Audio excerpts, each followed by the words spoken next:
বিশ্ব তামাক বিরোধী দিবস উপলক্ষে এনএসএস উমেন্স ইউনিটের পক্ষ থেকে এক সচেতনতা কর্মসূচির আয়োজন করা হয়। আগরতলা রবীন্দ্র শতবার্ষিকী ভবনের সামনে হয় কর্মসূচি। তামাক সেবনের ফলে নানান রোগে আক্রান্ত হয় মানুষ। এই রোগ থেকে বাঁচতে তামাক বর্জনের আহ্বান জানান এনএসএস উমেন্স ইউনিটের সদস্যরা। এদিন পথ চলতে সাধারণ মানুষ যানবাহন চালকদের লিফলেট বিতরণ করে কর্মসূচি পালন করা হয়।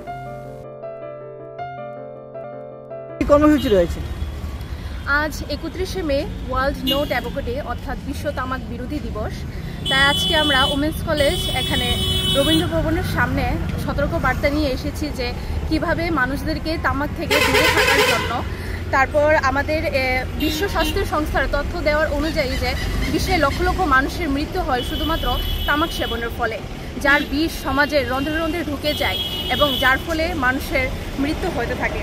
তামাক সেবনের ফলে মানবদেহে দেখা দেয় হাঁপানি, যক্ষা, নিউমোনিয়া, এমনকি ফুসফুসের ক্যান্সার। এই মহামারী উত্তর পূর্বাঞ্চলে ধেয়ে এসেছে। এর থেকে পরিত্রাণের একমাত্র উপায় হলো সার্বিক সচেতনতা।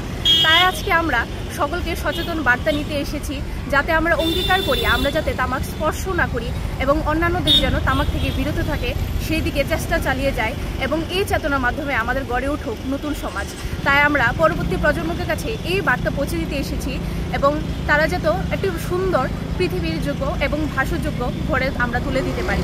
তাই আজকে আমরা উমেন্স কলেজ তাদেরকে এই সতর্ক বার্তা পৌঁছে দিতে এসেছি। ধন্যবাদ। আপনার পরিচয়টা? আমার নাম Susmita Debnath, women's college NSS unit. Women's college NSS ইউনিটের পক্ষ থেকে করা হচ্ছে। হ্যাঁ।